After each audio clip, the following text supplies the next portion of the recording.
우리 같이 이렇게 인사합시다. 우리 사명대로 삽시다. 이렇게 한번 인사합시다.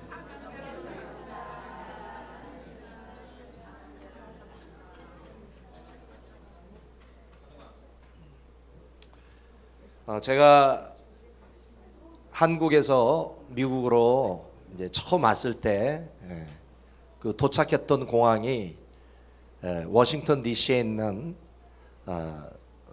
둘러스 인터내셔널 에어포트였습니다. 거기에 이제 아내랑 이렇게 도착을 했고, 그리고 그 메릴랜드 락필에 이제 홈스테이를 얻어놨기 때문에 이제 공항에서 이제 메릴랜드 이제 락필까지 가야 했는데, 그때 이제 저희들을 라이드를 해줬던 분이 택시 운전사였어요. 흑인이었어요, 흑인. 택시를 불러가지고 그 집까지 좀 라이드를 해달라고 했습니다. 이제 둘러스 인터내셔널 에어포트에서 메릴랜드 이제 락빌로 이제 가는 동안에 그 흑인 기사랑 인사를 얘기를 했어요. 얘기를 했는데 이분이 이제 자신의 삶을 이렇게 나누더라고요. 자신의 삶을 나누면서 이렇게 얘기를 했습니다. 자기는 여호와 증인인데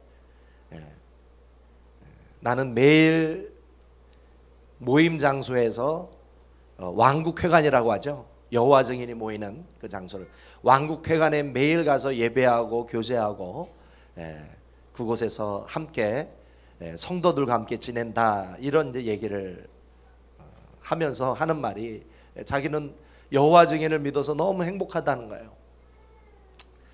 제가 이제 그 얘기를 들으면서 어떤 생각을 하게 됐냐면, 비록 이 여호와 증인이 이단이고 또 비성경적인 말씀을 가르치고 있지만, 그들이 가르치는 신앙과 신념과 이상을 지키기 위해 이 세상에서 자신들의 방법을 찾아서 살아가고 있다라는 사실을 알게 됐습니다. 사실 이단들이 우리 기성교회보다 더 헌신적이고 더 결속력이 강한 것 같아요. 여호와 증인만이 그런 게 아니에요. 신천지도 이만희를 재림주로 믿는 그 신천지도 매일 모여요. 매일. 저 뉴욕에 가면 기쁜 소리 사라고 해서 그 박옥수 구원파가 뉴욕에 있어요. 거기도 제가 얘기를 들어보니까 매일 모이더라고요. 성도들이 매일 모여서 예배하고 성경 공부하고 또 교제하는 것을 보면서 이단들이 오늘 이 시대에 성장하는 이유를 제가 알겠더라고요. 뭐 일주일에 한 번 뭐 예배 드려니 게임이 안 되는 우리들이, 일주일에 한 번 교회 나와서 우리가 예배 드린 우리들이 이단들하고 붙으면 우리가 게임이 안 돼요. 그들은 매일 모여요. 매일. 그렇게 해서 그들은 이 세상 속에서 직업을 가지고 돈도 벌면서도 그들이 이 땅에서 가르치는, 자신의 그 종교가 가르치는 믿음과 이상을 지키며 그것을 이루어 나가기 위해 살고 있다라는 것이죠. 여러분, 사실 우리가 왜 교회를 다닙니까? 왜 우리가 예수님을 믿습니까? 우리가 믿는 믿음이 있기 때문에, 그렇죠? 우리의 마음속에 담은 이상이 있기 때문에, 꿈이 있기 때문에, 비전이 있기 때문에 우리가 예수를 믿고 주일에 교회에 나오는 줄 믿습니다. 하나님께서 우리에게 주신 비전이 무엇입니까? 하나님이 우리들에게 주신 사명이 무엇입니까? 바로 이 땅에 예수 그리스도의 나라를 건설하는 것인 줄 믿습니다. 우리가 이 땅에서 예수 그리스도의 나라를 건설해서 우리가 죽어서 천국에 가서 하나님을 만날 때에 착하고 충성된 종아, 네가 작은 일에 충성하였으니 나와 함께 이 천국에서 영원한 기쁨과 영생을 누리며 같이 살자. 우리가 이 믿음, 이 소망, 이 비전을 가지고 우리가 예수를 믿고 교회에 나오는 줄 믿습니다. 그런데 하나님이 우리들에게 주신 이 사명, 하나님이 우리들에게 주신 이 비전을 이루는 것이 쉽지가 않다는 것이죠. 우리가 세상에 나가서 돈도 벌어야죠. 교육도, 자녀 교육도 시켜야죠. 노후도 우리가 준비를 해야지. 그것만으로도 정말 쉽지가 않은데, 그것을 넘어서서 이 땅에 그리스도의 나라를 건설하고 또 주님의 말씀대로 사는 것이 결코 쉽지가 않다는 것입니다. 어떤 의미에서 목사인 저보다 여러분이 살기가 더 힘들다는 생각을 해요. 저는 목사니까 늘 성경 읽고 기도하고 말씀 묵상하고 하다 보니까 하나님을 떠날 일이 별로 없는데, 여러분은 이 세상에서 직업을 가지고 치열하게 살다 보면 나도 모르는 사이에 예수를 잃어버리고 믿음을 잃어버리고 천국의 소망을 잃어버리고 하나님을 떠날 수 있는 그런 위험성이 있지 않는가, 그런 생각을 해봤습니다. 그러나 우리 예수님이 말씀하셨어요. 너희가 내 비전, 내가 너희들에게 분부한 이 약속을 붙잡고 순종하기만 한다면, 주님이 약속하셨어요. 내가 너와 함께 하리라. 마태복음 28장 20절에 있습니다. 우리 한번 따라해 보시겠습니다. 내가 항상 너희와 함께 하리라. 어떤 사람에게 하나님이, 예수 그리스도께서 함께 하신다는 거예요. 주님이 주신 말씀을 붙잡고, 주님이 주신 비전을 붙잡고, 아무리 힘들다 할지라도 어렵다 할지라도 이 말씀에 순종해서 이 땅에 그리스도의 나라를 건설하기 위해 힘쓰고 애쓰는 사람에게 그리스도께서 함께해 주실 줄 믿습니다. 그러면 우리는 어떻게 하면 이 세상에서 직업을 가지고 치열한 이 영적 전쟁에 있는 이 땅에서 우리가 그리스도의 나라를 이 땅에 건설하고 우리가 이 믿음을 지키고 주님의 사명을 감당하며 살 수 있는가? 두 가지만 함께 나누고 싶습니다. 두 가지. 첫 번째는 우리가 이 땅에서, 세상에서 믿음을 지키고 하나님의 비전을 우리가 이루기 위해, 첫 번째, 주일 예배가 삶의 예배로 이어져야 될 줄 믿습니다. 한번 따라해 보시겠습니다. 주일 예배가 삶의 예배로 이어지게 하자. 이게 중요한 거예요. 이게 중요한 거예요. 주일 예배가 삶의 예배로 이어지지 않고서는 우리는 믿음도 지킬 수 없고 하나님이 우리들에게 분부하신 사명도 감당할 수 없고 이 땅에 그리스도의 나라를 건설하는 이 주님의 이 분부하신 이 명령을 우리가 순종할 수 없다는 것이죠. 어떤 사람이 이렇게 기도하면서 하나님께 물었습니다. 하나님, 왜 나를 이 땅에 창조하셨나요? 하나님, 왜 나를 이 땅에 만드셔서 왜 이 땅에 살게 하셨나요? 하나님, 나에게 삶의 의미와 목적을 가르쳐 주시옵소서. 이렇게 질문했대요. 혹시 여러분은 알고 계십니까? 하나님은 왜 여러분을 창조하셨나요? 왜 하나님은 여러분을 이 땅에 있게 하셨나요? 왜 이 땅에서 살게 하셨나요? 그 목적을 아시는 분 한번 말씀해 주십시오. 그분에게 제가 사례하겠습니다. 하나님이 왜 우리를 창조하셨나요? 우리 대학생, 우리 메릴랜드 공대 대학생 우리 친구가 왔는데, 그렇죠? 혹시 아나요? 우리 학생은 하나님이 왜 창조하셨는지 아나요? 왜 창조하셨어요? 왜 나를 창조하셨어요? 왜 나를 살게 하셨나요? 고개를 두리두리 돌렸어요. 모르겠다는 거예요. 하나님이 왜 우리를 창조하셨나요? 왜 우리를 이 땅에 살게 하셨나요? 딱 한 가지밖에 없어요. 우리가 하나님께 뭘 드리기를 원하세요? 예배요, 예배. Worship is everything. 예배는 우리들의 삶의 모든 것인 줄 믿습니다. 하나님이 우리를 창조하신 이유는 우리에게 예배를 받고 싶으신 거예요. 하나님이 우리에게 찬양을 받고 싶어서 우리를 창조하신 줄 믿습니다. 여러분이 예배에 성공하신다면, 여러분이 예배에 성공한 삶을 산다면 여러분은 하나님이 창조하신 목적을 완수하는 삶을 사는 거예요. 하나님의 삶의 목적을, 하나님이 우리들에게 주신 삶의 목적을 완성하는 거예요. 그러므로 예배의 실패는 인생의 실패예요. 여러분, 이 예배에 목숨 걸 수 있기를 주님의 이름으로 소망합니다. 그래서 로마서 12장 1절에서 이렇게 말씀했어요. 한번 같이 읽어보겠습니다. 로마서 12장 1절. 로마서 12장 1절. 우리 한번 읽어보겠습니다.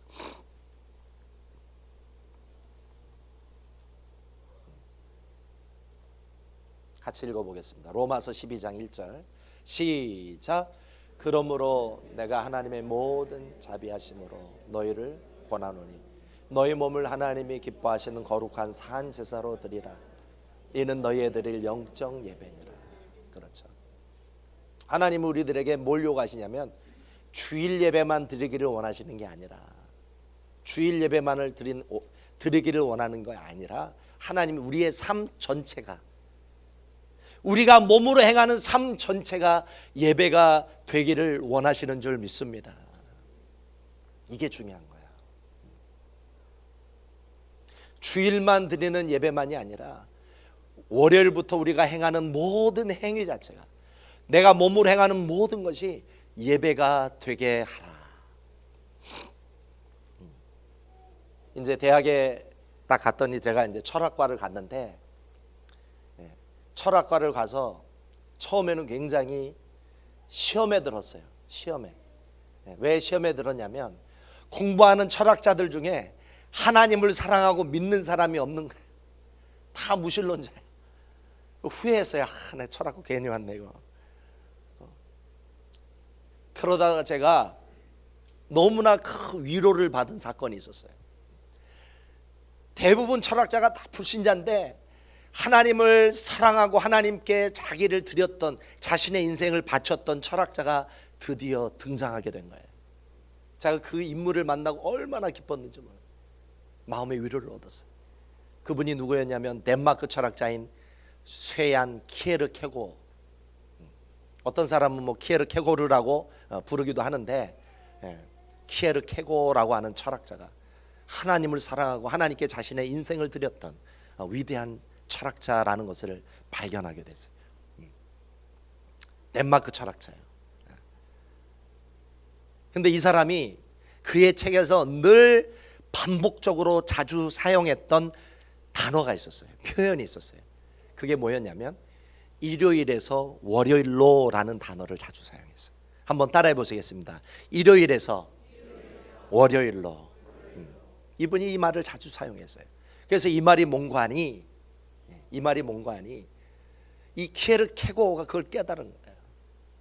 하나님께 드리는 이 예배가, 진정한 예배가 어디에서 승부가 나고 어디에서 결판이 나냐면 월요일부터 시작되는 내 삶의 예배에서부터 하나님께 드리는 예배가 결판이 난다는 것을 이 키에르케고가 깨달은 거예요.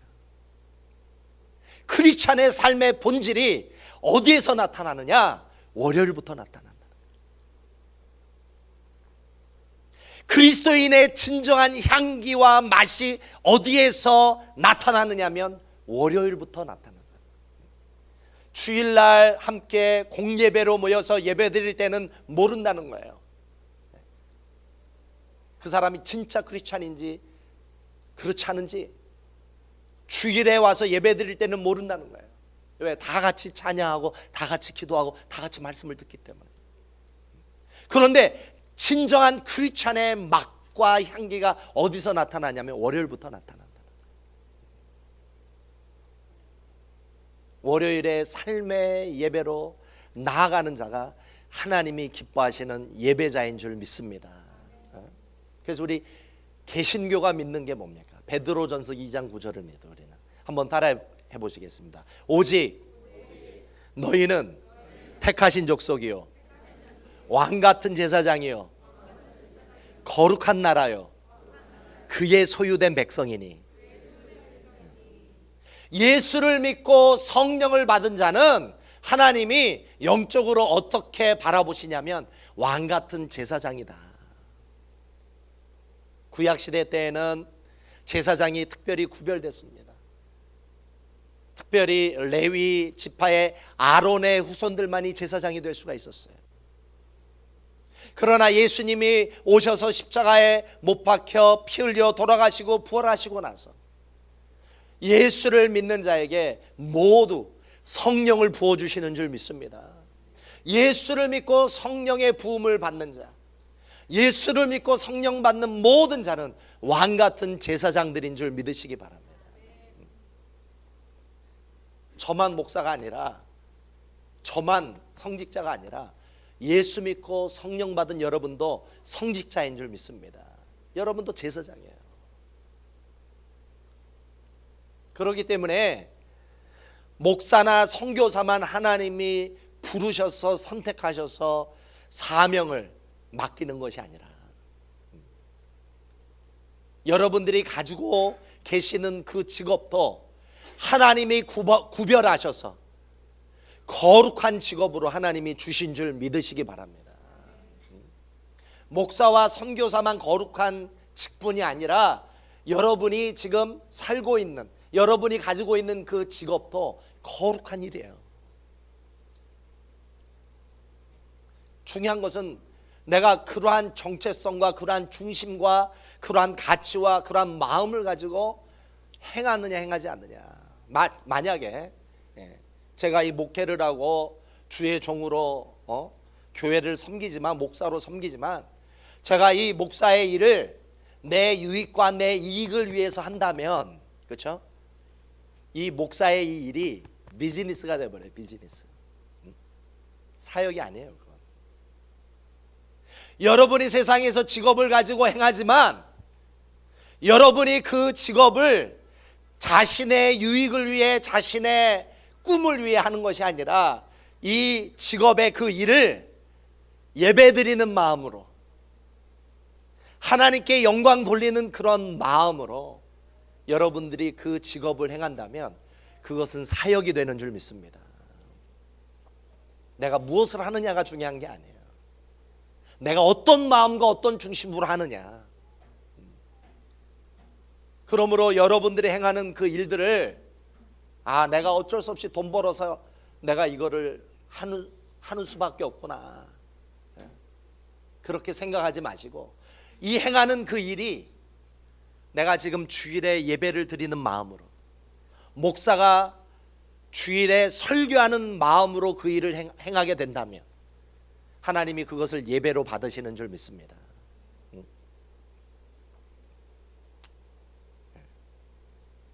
여러분이 행하는 그 직업과 그 일을 통해서 이것이 하나님의 주권입니다, 하나님의 것입니다, 11조를 드린다고 다 끝나는 게 아니에요. 내가 어떤 마음으로 하느냐, 어떤 중심으로 하느냐, 그것이 예배가 되느냐 사업이 되느냐, 이것이 나의 일이 되느냐 주의 일이 되느냐를 결정하는 가장 중요한 기준이 되는 것입니다. 제가 지난주에 노던 버지니아에서 목회하시는 그 친구 목사님하고 통화할 일이 있었어요. 통화를 하는데 이제 자녀들 이제 소식이 궁금해서 이렇게 물었습니다. 이 목사님의 큰 딸이 다은인데 11학년이에요. 11학년.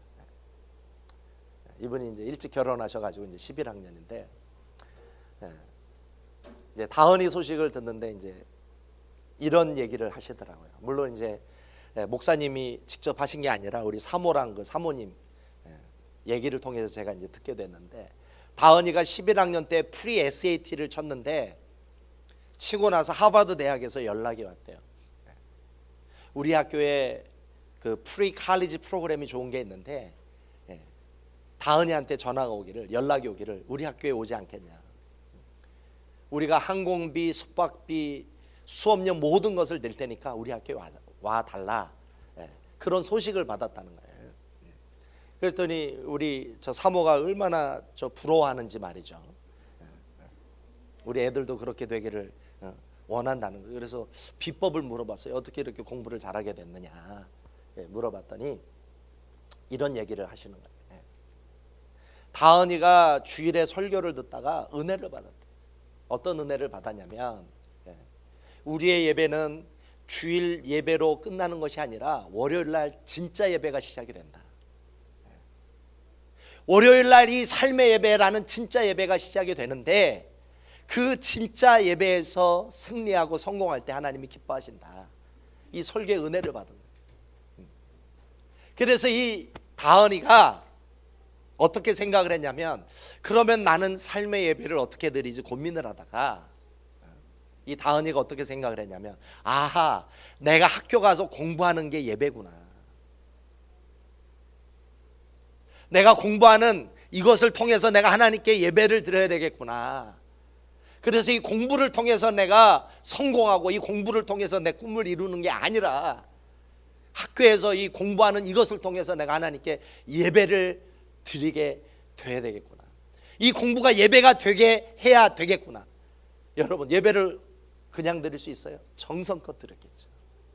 그래서 이 아이가 공부를 정성껏 한 거예요. 그게 예배가 되게 하기 위해서. 그러다 보니까 자기도 모르는 사이에 공부를 잘하게 됐다라는 것이죠. 제가 너무나 은혜를 받았어요. 너무나 은혜를 받았어요.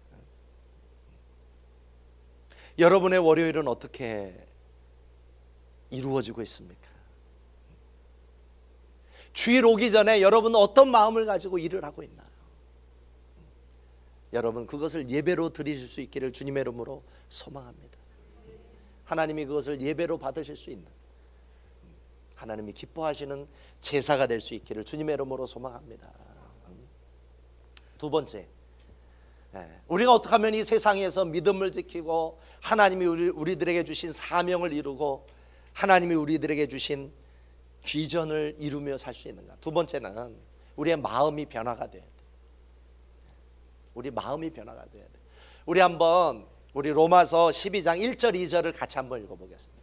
로마서 12장 1절 2절.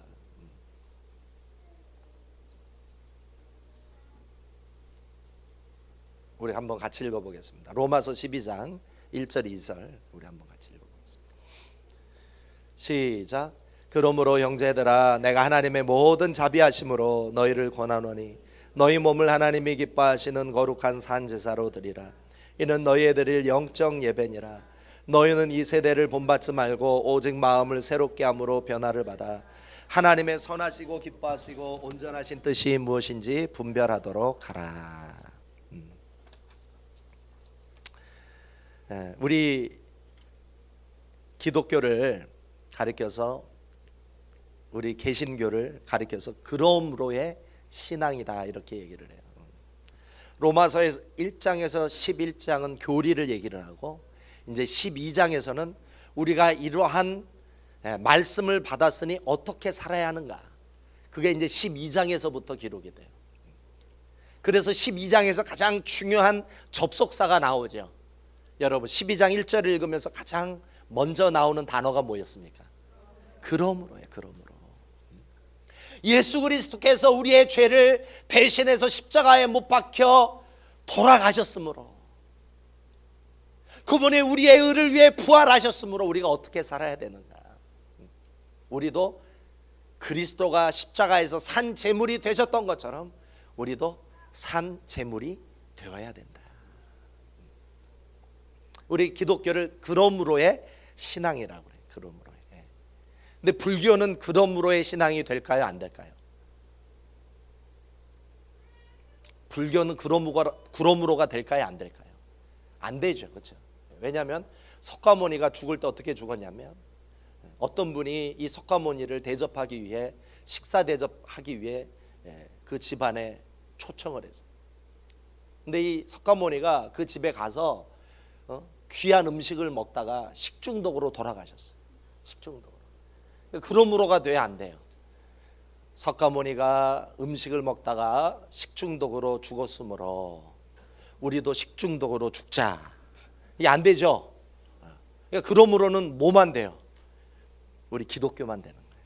예수 그리스도께서 십자가에 달려 돌아가셨으므로, 그의 몸이 하나님 앞에 산 제물이 되었으므로 우리도 산 제물이 되자는 것이죠. 그렇게 해서 그 예수 그리스도를 믿게 될 때에 우리에게 어떤 변화가 나타나냐면 마음의 변화가 나타난다는 거예요. 마음의 변화. 이거를 가리켜서 중생이라고 그래요. 중생. 그걸 거듭남이라고 그래요. 거듭남. 거듭남. 예수를 믿는다는 것은 그 예수를 믿고 내 마음의 그분을 영접해서 내가 그분을 모시고 살 때에 내 마음에 반드시 마음의 변화가 이루어진다는 것이죠. 그래서 거듭난다라는 말을 헬라어로 뭐라고 하냐면 아나, 까먹었네. 아나 겟나오라고 그래요. 한번 따라해 보겠습니다. 아나 겟나오. 아나 겟나오. 이 아나라는 말은 뭐냐면 위로, 겟나오라는 것은 낫다. 중생이라는 것은, 내가 크리스찬이 된다는 것은, 내가 예수를 믿는다는 것은 뭐냐면 내가 먼저는 엄마 뱃속에서 육신으로 첫 번째 낳고, 그리고 두 번째는 위로부터 하나님으로부터 나야 된다는 거죠. 이게 바로 중생이에요. 그러니까 우리 크리스찬들은 몇 번 출생을 경험합니까? 제가 이렇게 했는데 못 맞춰요. 네? 2번 경험해요. 2번. 처음에는 어떤 출생을 경험을 해요? 엄마 배에서 육신의 출생을 경험을 하죠. 육신의 출생. 근데 크리스찬이 되려면 한 번 더 출생해야 돼요. 네. 영적으로 우리는 출생해야 되는 거예요. 그걸 거듭남이라고 하는 거죠. 위로 나는 것이죠. 그렇죠? 엄마 뱃속에서 한 번 출생하고, 그리고 하나님의 배에서 한 번 더 출생을 해야 돼요. 하나님이 우리를 영적으로 낳으셔야 된다는 거죠. 그게 중생이에요. 그때 우리들에게 어떤 변화가 생겨요? 마음의 변화가 생긴다는 거죠. 마음의 변화. 내 마음이 바뀌어요. 가치관이 바뀌어요. 내가 좋고 싫은 게 바뀌어버려요. 다 바뀌어버려요. 다 바뀌어버려요.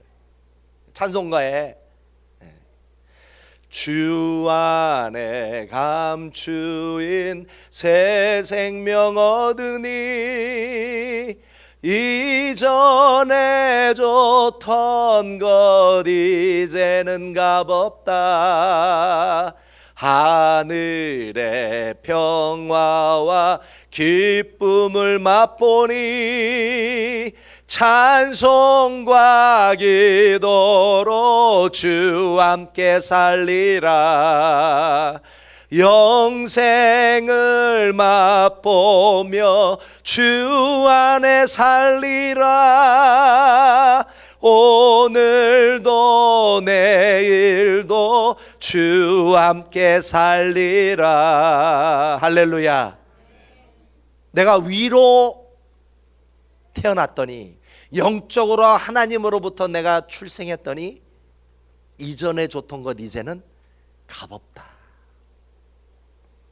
예전에 내가 그렇게 갖고 싶고 내가 그렇게 추구했던 세상적인 것이 이제 무의미해지는 거죠. 그리고 나에게 천국이 중요하고 사랑이 중요하고 믿음이 중요한 것이 된 것이죠. 금보다도 정금을 더 좋아하게 됩니다. 성경에서는 정금을 뭐라고 할까요? 퓨어 골드를 뭐라고 할까요? 여러분, 믿음이라고 그래요. 믿음. 믿음. 여러분, 믿음을 가장 소중하게 생각할 수 있기를 주님의 이름으로 소망합니다. 여러분은 마음의 변화를 경험했나요? 중생을 경험했나요? 우리 중앙교회 성도들은 모두 한 사람도 빠짐없이 하나님으로부터 태어나는 중생을 경험할 수 있기를 주님의 이름으로 소망합니다. 마음의 변화라는 것은 내가 노력해서 되는 게 아니에요. 중생이라는 것은 뭐냐면 어떤 한 말이 열심히 힘을 써서 유명한 명마가 되는 게 중생이 아니라 말이 독수리가 되는 변화가 중생인 줄 믿습니다. 여러분 안에 그러한 변화가 있기를 주님의 이름으로 소망합니다. 제가 이제 지난주에 그 김진호 목사님 책을 읽었어요. 황무지가 장미꽃 같이, 이런 이제 책을 읽었는데 영문으로 이제 번역이 되어 있어서 이제 그 책을 읽었는데 거기에 이제 이런 에피소드가 나오더라고요. 이분이 정치범으로 안양교도소에 딱 갔더니 그 교도소 룸메이트 중에 어떤 사람이 있었냐면 19살에 살인을 저지르고 그 교도소에 18년째 살고 있는 사람이 있더라는 거죠. 얼마나 흉악하게 생겼는지. 이 사람은 생각하는 게 늘 살인이에요. 꿈을 꿔도 살인을 꿈을 꿔요. 근데 이 사람이 하루 종일 운동하는 게 있대요. 운동하는 게 손가락 2개를 이렇게 펴가지고 이렇게 하루 종일 이걸 연습을 하더래요. 이거를. 그래가지고 목사님이 물어봤대요. 이게 무슨 운동이냐. 내가 처음 보는 운동이다. 생전 처음 보는. 그래서 이게 뭐냐면은 그 교도소 들어왔더니 그 직원이 나를 무시해서 기회가 되면 손가락에 힘을 내가 길러가지고 두 눈을 내가 그냥 탁 빼버리고 싶은 그 소원이 있어서 연습하고 있다고. 그 또 룸메이트 중에 이제 태권도 7단이 있는데 태권도 7단이 그 사람한테 꼼짝을 못 하더래요. 왜냐면은 이 사람이 그 태권도 7단한테 그런 얘기를 한대요.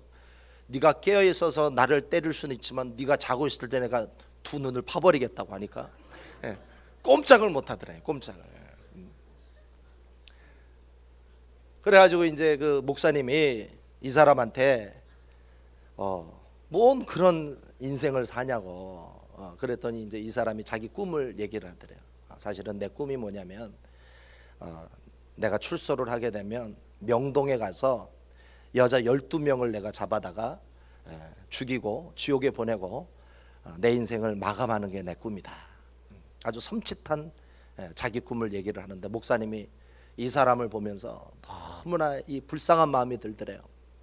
이 사람이 엄마 품속에 있었을 때는 어린아이였을 때는 이렇게 순하고 착한 아기였을 텐데 세상에 모진 풍랑과 험한 일을 당하다 보니까 마음이 아주 그냥 삐뚤어지고 마음이 약해진 것이죠.